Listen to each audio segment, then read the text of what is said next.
গিয়েছিলাম বাবার বাড়ি। আর সেই দিন না খুব ঝড় বৃষ্টি হয়েছিল।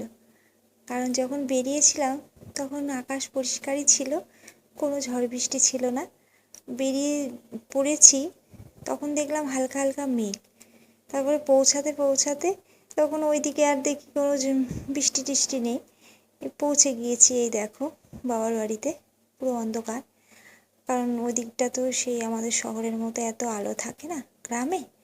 এই যে আমার বাবা আমাকে দেখাচ্ছে যে ওই ঝড়ে একটা গাছ ভেঙে গেছে, আমাদের কাঁঠাল গাছ, সেটাই দেখাচ্ছিল। আর আমার বর বাইরে চুপ করে বসে আছে। আমার মা জানেই না, মা ঘরে কাঁথা সেলাই করছে আর টিভি দেখছে, যে জামাই এসে বাইরে বসে আছে। তারপরে আমি মাকে ডাকছি, মা বলছে সে কী কথা, ডাকছে না কেন? আমি বলছি আমি জানি না। তুই তো ডাকবি? আমি তো ছিলাম ওই কাঁঠাল তলায়, কাঁঠাল গাছ ভেঙে গেছে সেটাই আমি দেখছিলাম। দাঁড়িয়ে দাঁড়িয়ে বাবার সাথে গল্প করছি। আর মা জানতও না যে আমরা যাব।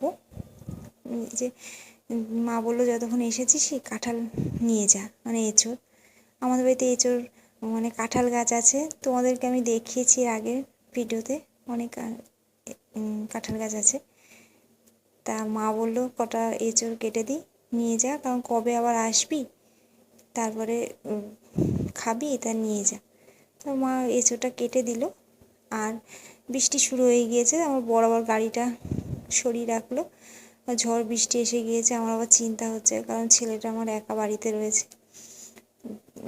এক কাপ চা খেয়ে বসেই আছি, কিচ্ছু ভালো লাগছে না। তারপরে যেই একটু বৃষ্টিটা কমলো, তখন ঝড়টা কমলো, বৃষ্টি হালকা হালকা হচ্ছিলোই, আমরা বেরিয়ে পড়েছি। বেরিয়ে যে চলে আসলাম বাড়ি এসে ভিজে পুড়ে একাকার। এখন সব চেঞ্জ করে নিয়ে তারপর এই দেখো তোমাদেরকে দেখাই আমি কী কী নিয়ে এসেছি বাবার বাড়ি থেকে। এই দেখো রসগোল্লা নিয়ে এসেছি, আমাদের ঠাকুরতলার রসগোল্লা। ওখানকার রসগোল্লা না খেতে খুব ভালো হয়। আর এই দেখো এঁচোড়, দেখেছো কতগুলো এঁচোড় নিয়ে এসেছি আমি। মা কেটে দিয়েছে, আমি নিয়ে চলে এসেছি। আমার বর বলছে বাপরে বাপ, এত এঁচোড় কতদিনে খাবা তুমি? আমি বলছি যে নিয়ে যাব, সবাইকে দেব আর খাবো, পাড়ার সবাইকে দেব, কারণ পাড়ার ওরাও বাবার বাড়ি যায়। তারপরে ওরাও জিনিসপত্র নিয়ে এসে আমাকে দেয়, আমিও আমার বাবার বাড়ি থেকে জিনিস নিয়ে এসে ওদেরকে দিই। এই যে এঁচোড় নিয়ে এসেছি, সবাইকে দেবো আর খাবো। আর রসগোল্লাটা বললাম তোমাদেরকে, ঠাকুরতলায় তোমরা যদি কখনো যাও তাই রসগোল্লাটা কিনে খাবে, দেখবে খুব ভালো খেতে হয় ওখানকার রসগোল্লা।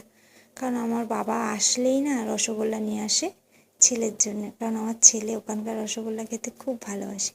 এখান থেকে ওর বাবা নিয়ে আসলে বলে এখানকার রসগোল্লা ভালো না, ওখানকার রসগোল্লা খেতে খুব ভালো। একবার গেলে পারে গিয়ে খেয়ে দেখবে, খুব ভালো লাগবে খেতে। এই দেখো আজ এই পর্যন্তই, টাটা, দেখা হবে পরের ভিডিওতে। ধন্যবাদ।